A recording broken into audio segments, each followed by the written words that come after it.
guys, welcome back.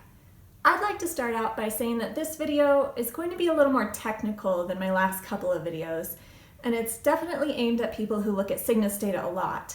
We're going to be doing a deep dive into the metadata, and we're going to be talking about a lot of statistics.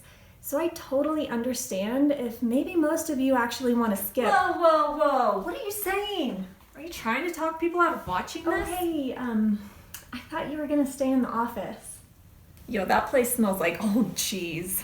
Okay, maybe we could keep that to ourselves. What are you wearing? Did you shower for this? God. I just... Hey, you ever have those little socks that just keep falling off your You heels? know what? If this is a joke to you, you do the video. Yeah, I'll do it. Get in, turkeys. Let's ride. Good morning, friends. It's been a minute since I last saw you guys. I've missed you. I've been a little busy for once.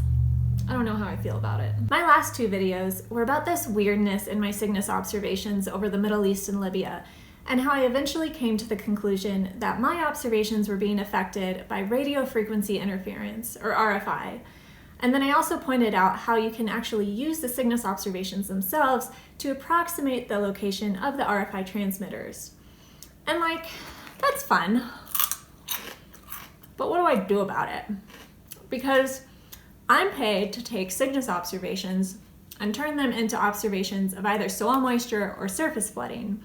So I need to know when my data are being messed up by RFI, and if they are being messed up, I need to understand how to either remove the data or perhaps even fix them somehow. So let's see what she wanted to talk about today. 1.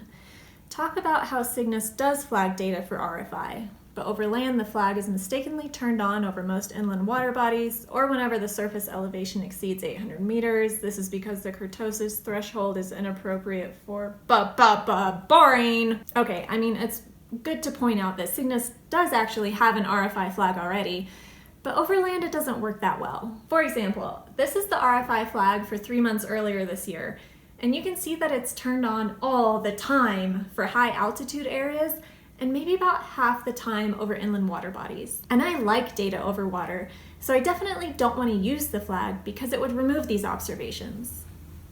Hey, can we just be clear on one point real Yeah, quick? okay, sure. Yeah, so I'm not blaming whoever made the RFI flag, because Cygnus was designed to look at data over the ocean, and the fact that I'm looking at data over land really complicates things a lot.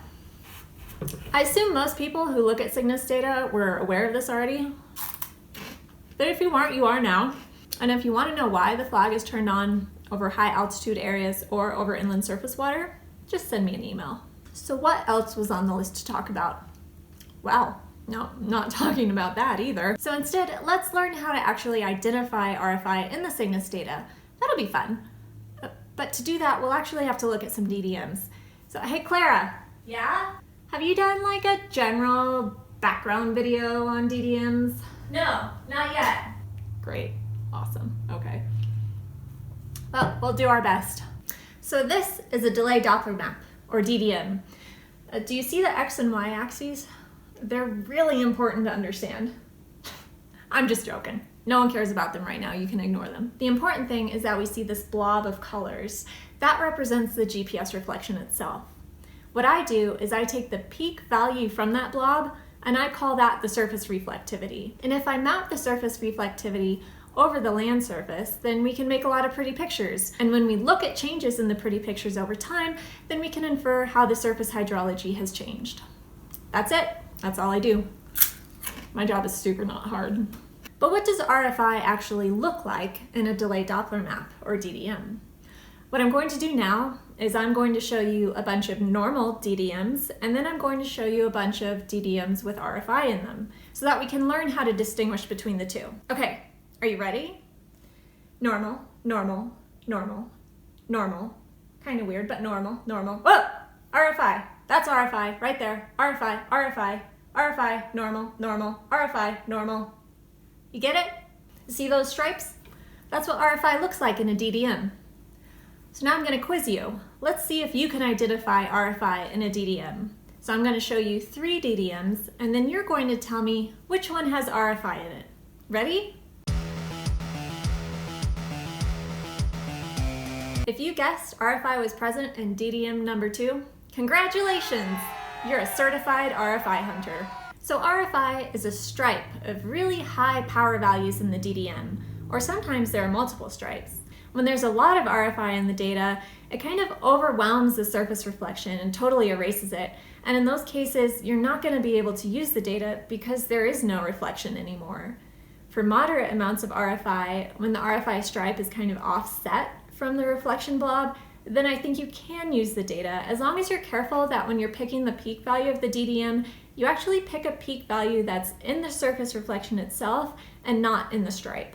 But how you're going to identify when there's RFI in the data, given that the Cygnus RFI flag over land isn't very good, that'll be tricky. Because the DDMs that I've been showing you today are actually a lot bigger than the ones that are sent from the satellite to the ground. What we see in the data is a cropped version of this, and the noise portion of the DDM is just summarized by one mean value, which is what I was plotting in my last 2 videos. So if you wanted to come up with your own flagging algorithm, maybe determining when there's a stripe in the image, you're going to have to do so with the small cropped DDMs. And with such a small region to look at, sometimes the stripes aren't so obvious. I think for the time being, using the mean noise value that I used in my previous videos might be the easiest and quickest way to flag the data for RFI over land. So if the noise value gets too high, I'm going to be wary of using those data.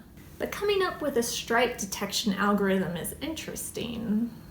And if you'd like to work on one together, you should let me know. Well guys, that's all I have for today. Thanks for suffering through that with me.